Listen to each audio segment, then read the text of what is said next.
The Secret Service codenames of First Ladies, intriguing stories and hidden symbolism. Secret Service codenames, used to protect presidents, first ladies, and their families, often serve as a mirror to their personalities or defining characteristics. These names, while functional, provide fascinating insights into the lives of those they represent. Let's dive deeper into the codenames of 12 First Ladies and uncover the stories and anecdotes behind them. Number 1. Edith Wilson. In 1915, Edith Ballingalt married President Woodrow Wilson, becoming the second Mrs. Wilson. Despite being 15 years younger than her husband, her codename, Grandma, stood in stark contrast to her vivacious and fashionable personality. The name may have been an inside joke among the Secret Service, referencing her nurturing care for Wilson after his debilitating stroke in 1919. Edith famously controlled access to the president during his recovery, deciding which matters required his attention, a role that earned her the nickname, the first female president. Her protective nature extended beyond politics. Once, when a Secret Service agent tripped over her beloved dog, Edith personally tended to both the agent and the dog, quipping, "The president has 2 dependents now." Number 2. Eleanor Roosevelt. Eleanor Roosevelt earned her codename, Rover, during World War II due to her relentless travel schedule. Known for her advocacy of human rights, Eleanor often braved dangerous territories to visit troops, inspect factories, and boost morale. Her team of aides and journalists humorously referred to themselves as Rover's Rangers, emphasizing her constant movement. Once, during a trip to England, Eleanor insisted on driving a jeep herself to reach a remote military hospital. A startled soldier mistook her for a staff member and reportedly asked, "Ma'am, are you lost?" She smiled and replied, "No, I just like to find where I'm needed most." Her unwavering dedication earned her global respect, and her codename reflected this spirit perfectly. Number 3. Bess Truman. Known for her no-nonsense demeanor, Bess Truman's codename, Sunnyside, highlighted her cheerful but private nature. As First Lady from 1945 to 1953, Bess often preferred to stay in Missouri rather than Washington, D.C., earning her the reputation of being the homebody First Lady. On one occasion, a reporter asked her about her limited public appearances, to which she famously responded, "I don't give interviews, and that's final." Her husband, Harry Truman, once joked that Bess ran the show at home and the presidency. A Secret Service agent later revealed that Bess insisted on keeping security details minimal at her Missouri residence, remarking, "I can handle most things with a rolling pin if I need to." Number 4. Barbara Bush. Barbara Bush's codename, Snowbank, captured her serene demeanor and her signature white hair. As First Lady from 1989 to 1993, Barbara was widely respected for her maternal warmth and sharp wit. One of the more humorous incidents involving her codename occurred during a ski trip in Colorado. When an agent accidentally slipped on an icy slope while following her, Barbara joked, "I suppose that's what happens when you try to keep up with a snowbank." Her humor and grace endeared her to Americans, and her advocacy for literacy programs left a lasting impact. She famously stated, "If human beings are the best hope for the future, then literacy is the foundation." Number 5. Jacqueline Kennedy. Jacqueline Kennedy's codename, Lace, reflected her refined elegance and ethereal charm. Her tenure as First Lady, 1961 to 1963, was defined by her dedication to arts, culture, and historic preservation.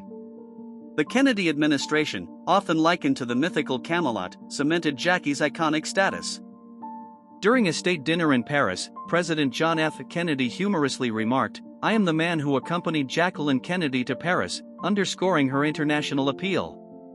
Interestingly, Jackie's codename once led to a humorous mix-up when a junior agent misheard it as Ace during a chaotic state visit. Jackie reportedly laughed when she learned of the error, quipping, "I hope they don't start calling Jack the Joker."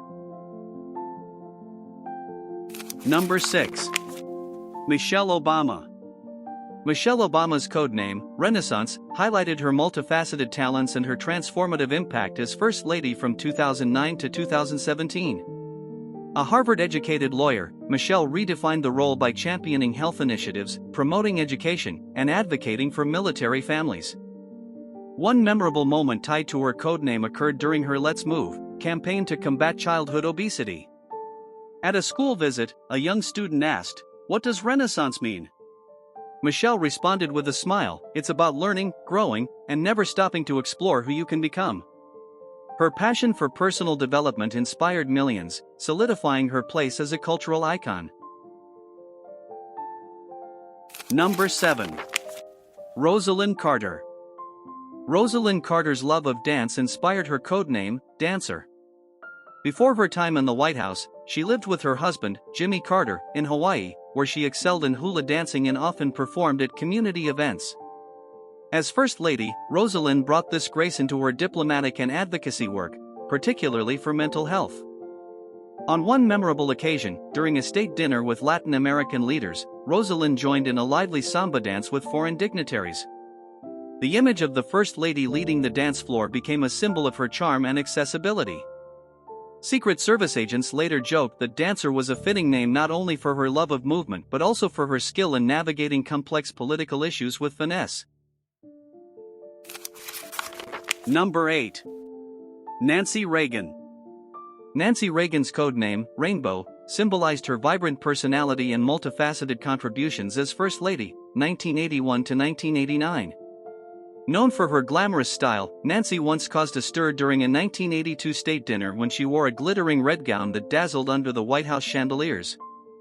Secret Service agents joked that the Rainbow codename felt literal that night, with Nancy herself laughing, "I suppose I need a pot of gold to go with this dress." Her codename also took on a poignant meaning when she spearheaded the Just Say No campaign against drug abuse. Nancy used her visibility to promote a brighter future for American youth, embodying the optimism symbolized by her codename. Number 9. Hillary Clinton. As First Lady from 1993 to 2001, Hillary Clinton's codename, Evergreen, symbolized her resilience, intelligence, and enduring presence in American politics. It reflected her ability to adapt and thrive in a rapidly changing world, from her time in the White House to her groundbreaking role as a senator, Secretary of State, and presidential candidate. One of the more humorous moments involving her codename happened during a visit to Arkansas. Secret Service agents were tracking her movement in a dense forest during a hiking event, and the name Evergreen became more literal than usual. One agent quipped over the radio, "Evergreen is blending in with the scenery," sparking laughter among her detail. Hillary, upon hearing the story, remarked, "I hope they don't expect me to sprout leaves." The codename also spoke to her strong advocacy for the environment, women's rights, and healthcare reform. It underscored her role in pushing boundaries for First Ladies, often tackling issues traditionally avoided in her position. Hillary herself once said, "You have to stand up for what you believe in, even when it's not popular," a sentiment her codename quietly embodied. Number 10. Laura Bush. Laura Bush, with her energetic advocacy for literacy and education, earned the codename Tempo. As First Lady from 2001 to 2009, she maintained a steady pace even during the turbulent post-9/11 era.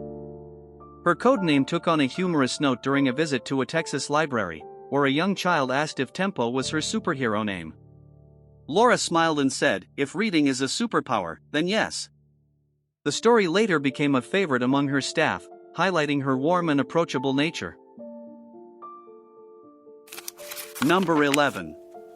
Mamie Eisenhower. Mamie Eisenhower's codename, Springtime, perfectly reflected her vibrant and approachable personality. As First Lady from 1953 to 1961, she was celebrated for her warmth and her love of entertaining. Known for hosting some of the most elegant White House events, Mamie's charm made her a favorite among staff and visitors alike. Her cheerful demeanor was often credited with bringing a sense of optimism to the post-war era. One humorous story tied to her codename occurred during a spring garden tour at the White House. A Secret Service agent radioed, "Springtime is in full bloom," causing a moment of confusion among newer agents before they realized it was Mamie's codename. Mamie laughed heartily when she heard the story and quipped, "Well, I do love my flowers." Number 12. Lady Bird Johnson. Claudia Lady Bird Johnson's codename, Victoria, symbolized her dignified and regal presence as First Lady from 1963 to 1969. Known for her groundbreaking work in environmental conservation and beautification projects, Lady Bird was instrumental in initiatives such as the Highway Beautification Act of 1965, which sought to preserve America's natural beauty. Her codename also had an air of elegance that matched her poise. During one public event, a Secret Service agent reported over the radio, "Victoria is on the move," prompting nearby attendees to jokingly speculate about royalty in attendance. Lady Bird took the comments in stride, saying with a smile, "I may not be a queen, but I do love a good garden." Her efforts to plant millions of flowers along highways earned her admiration and reinforced the symbolic connection to her codename. Which codename do you think is the most accurate? Write in the comments.